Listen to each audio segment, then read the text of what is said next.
this is known as a fine rifle by most people who know firearms. This happens to be the 308 version, the 7.62 by 51, which is a beast. If you don't know, the Galil has been around for a while, since I guess in the early 70s. It was developed in the late 60s, early 70s, and then adopted by Israel, the IDF, in the I think the early 70s, and used up through the early 90s. And it was their standard issue rifle, mostly in 5.56, but they also made it in 7.62. 308, and that's what this baby is. Okay, thanks to Tennessee Gun Country up in Clarksville lent us this firearm. We appreciate it.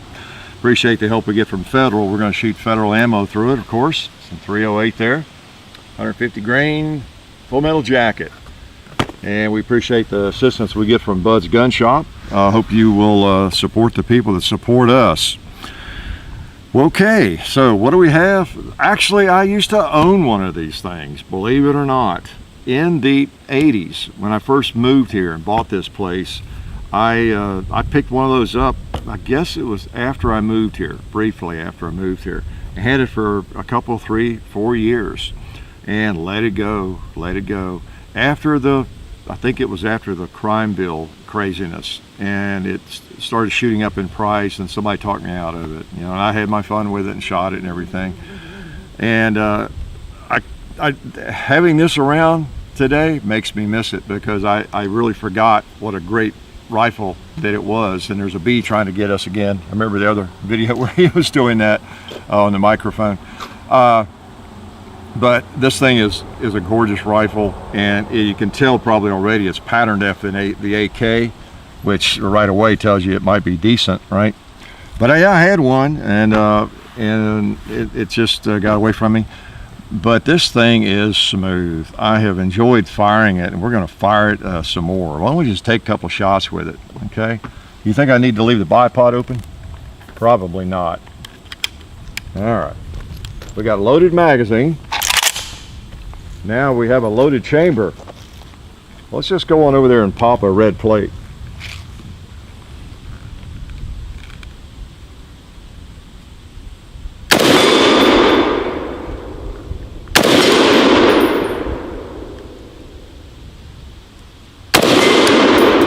Sweet, feels good. Let me try the middle one.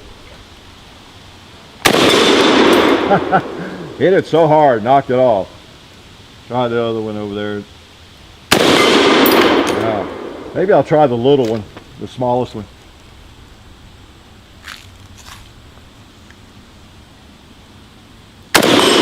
Oh boy, it's a shooter. So let's try something easier here, like a 2-liter. Easier. You know, I lost the sight actually.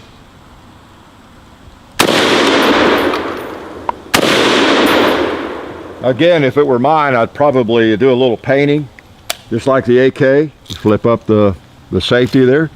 Pretty cool. You might see a few drops of rain up here on it. It's trying to sprinkle a little bit. Maybe it might be good. It'll keep it cool. Oh, I know what let's do. Let's shoot that paper before it gets wet.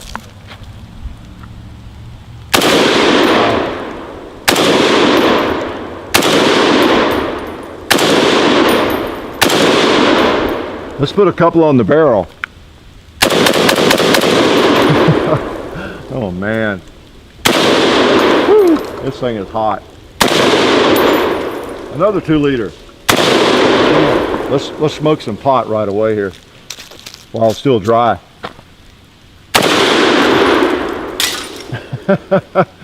It didn't present me much of a target. I could have shot it before it hit the ground. Let's take a look at this firearm. Okay, it's about empty. Not quite. All right. So much like an AK, isn't it? Like I say, this was the Israeli firearm, the IDF in the 70s, 80s, early 90s. They had to use the FN.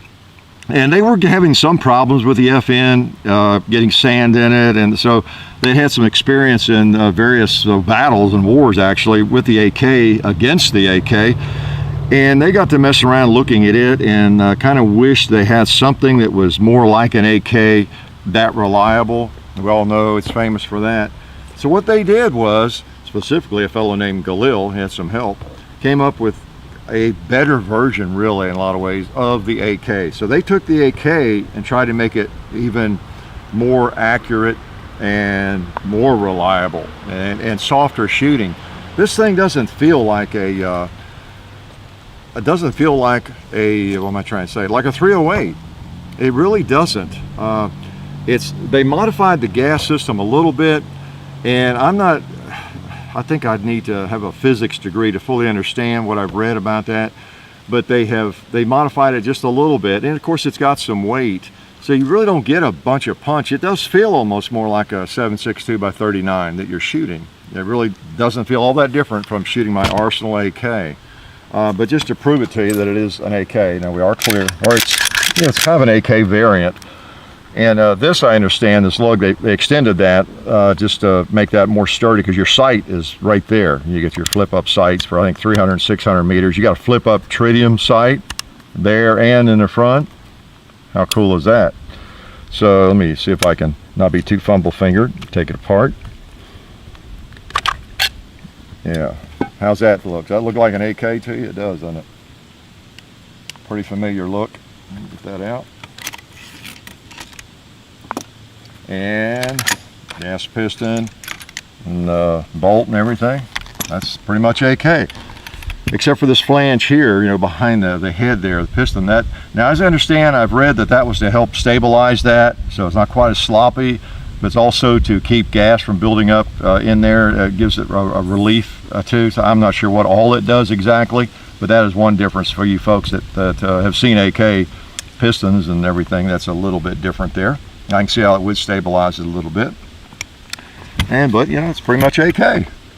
And AK, interesting here, you don't have the lever, and the gas tube just slides back, comes out, slides there, the little mortises, pretty cool. And right back in. It's just really feels like a precision instrument, there's no doubt about it. I remember mine, you know, just being impressed with it. And actually, I probably know a little bit more, and I've had more experience with firearms since then, since the 80s, with a lot of different firearms. So in a lot of ways, I can appreciate the quality of it better now. I've had several AKs and you know, firearms like this, so I do have a better appreciation for it, I'll have to say, and I probably would not have sold it now that I know what I know. Because at that time, I didn't know what I didn't know. You know, get right down to it. Okay, so pretty cool. Quite a battle rifle. Oh man, this thing is nice.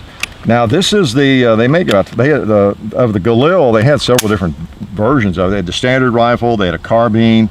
They had even a shorter carbine, and then they had this is considered the light machine gun. Now this is not a machine gun. It's semi-auto, but in the the select fire version, it was fully auto if you wanted it, and that was one reason they tinkered around, I think, with that gas system, tried to improve it some, so that in full auto fire, you could handle it better. And so another reason for the wooden forend there would keep the heat away from your hand better, and seems to work. I have fired it quite a bit, and it doesn't get your hand warm at all. It's pretty good. It's got a great folding stock. You push down on it, which breaks it. I like that. It's really solid. And then you just pull out on it and it will come back.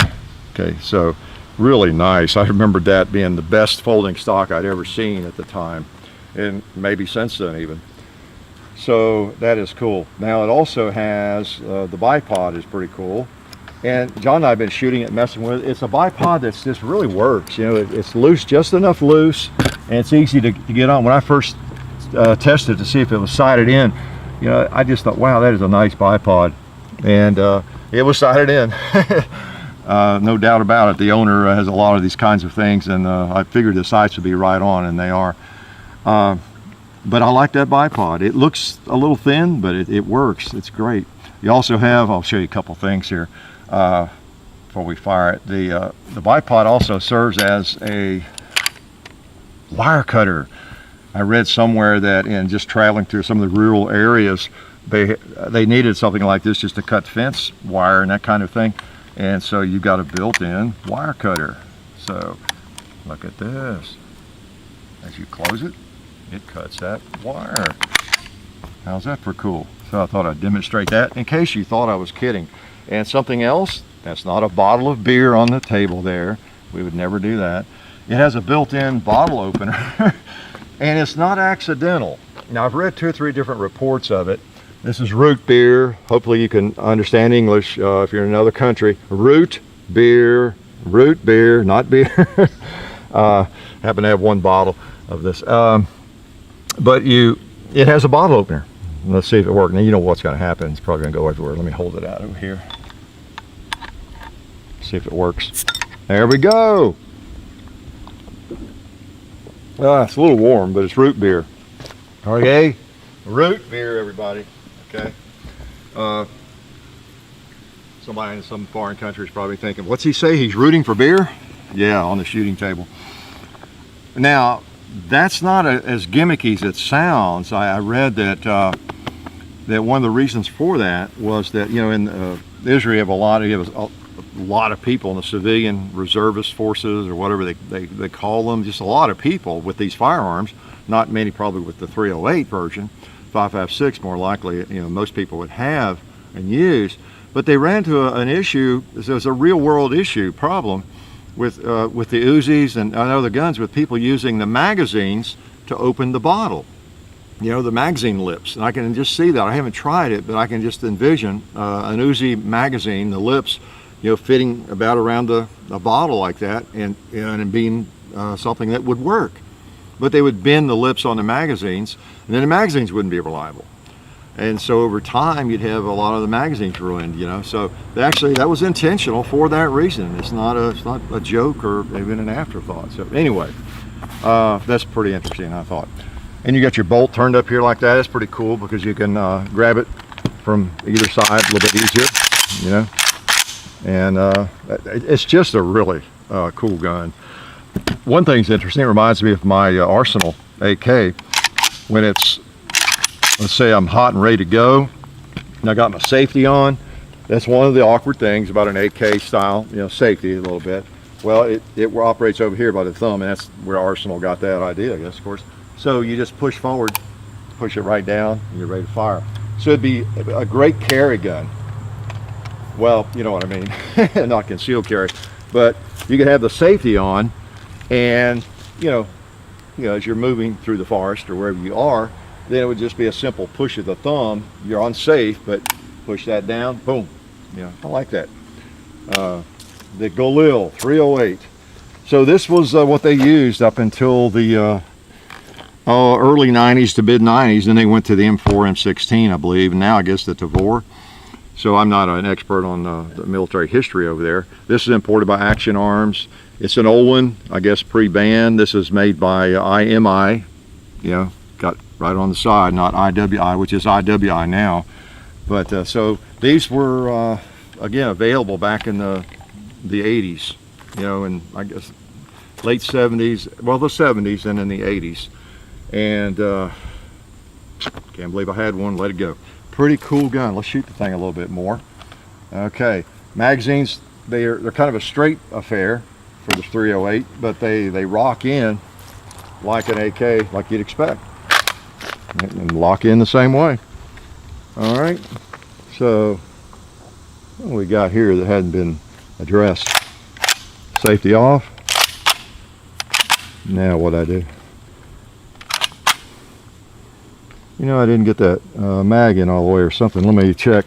It didn't. Yeah, I didn't get it locked in properly. Like I said, it's been a while since I've had one. Oh, yeah, and look what I did there. I pushed that bullet down. So again, whenever you see that, you don't want to fire that, because when the bullet, that's called bullet setback, it can happen for a variety of reasons, handguns or rifles. Or messing around like that, not having the magazine locked in properly or something, you know, it increases the pressure exponentially in that case. So I don't know that would have blown up or anything, but it does increase pressure a great deal. So we'll lay that aside, and I'll just let John shoot that one. Funny, huh? All right, let me see now. What was I doing wrong? It hooked in there. properly. Well, felt like the same thing I did before. I guess one thing I might have done when I didn't have the safety off, I messed with it there, did something. All right, 2 liter watermelon 1. I'm gonna save this guy. I'm gonna go over there and shoot something again. There's a little bit of cinder block. I can't really see it, but maybe I can hit it. There it is. Interesting. The dust actually gives me a better silhouette of it. The floating dust.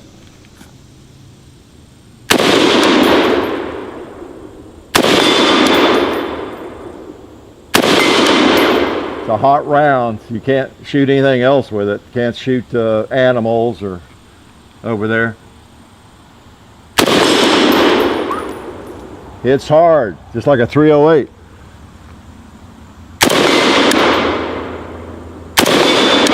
It's very hard. Let's put a couple in that barrel. An empty box jumped out of there. I might just go ahead and pop this watermelon. Or should we not shoot it? I know it. Let's shoot these two 12 ounces first. Yeah. All right. Butterfly, bring it out of the way. Here we go, watermelon. Oh, man. Woo! That did the job. I'm going back over there.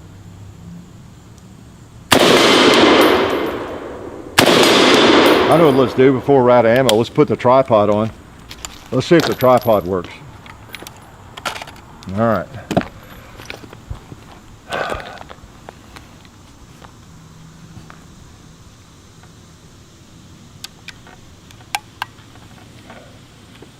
Pop the safety off. Okay. Hey, the tripod works.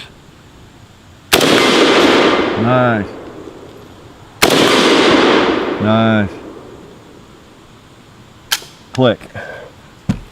Now the bolt doesn't stay back like typical on an AK, and that's intentional, really, because it helps keep dirt out.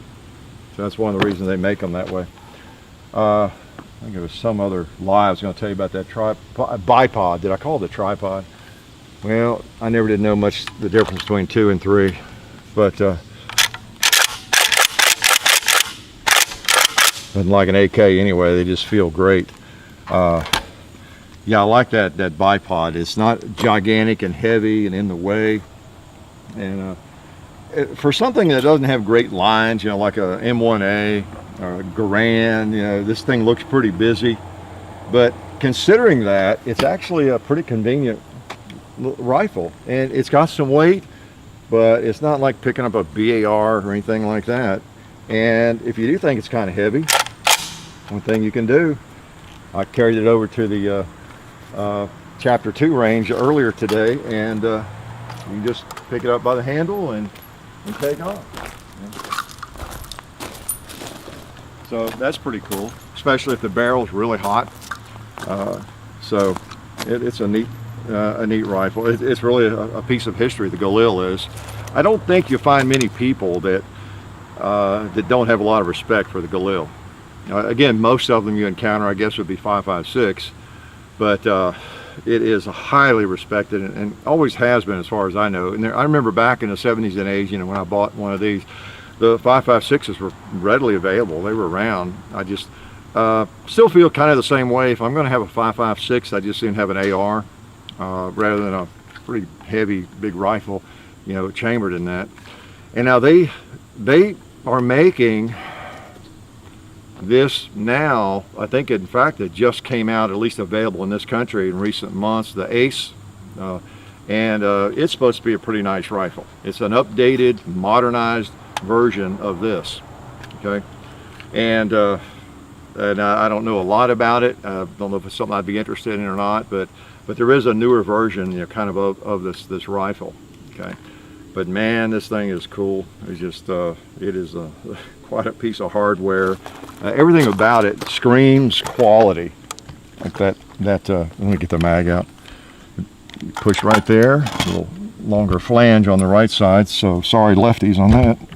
So I really do like the way you just push down on that thing, and then takes a little bit of force, but it breaks back open, locks up really tight. So that is it. The AK has shown up. There's so many variants. This was patterned. I think they looked hard at the the finish. I guess the RK62. I think I'm not familiar with that rifle. I believe it was their service rifle, and in fact used I think the receiver for some of the prototypes. But you know the Finnish people make some really nice firearms as well. So I can see. In fact, that's another gun I had. I had a Valmet.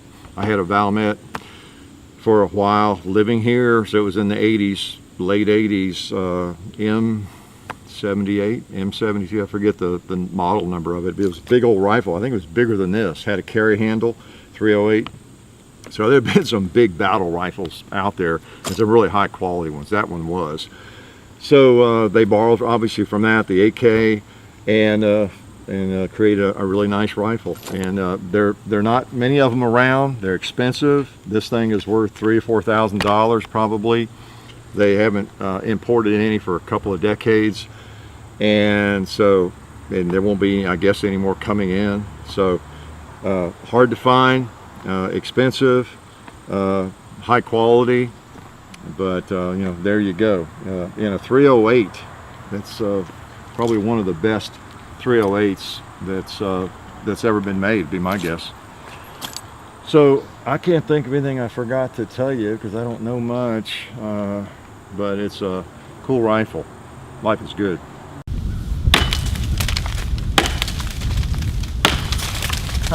Oh, well, since I'm still here, let me take this moment to thank SDI, the Sonoran Desert Institute, for their support of the channel.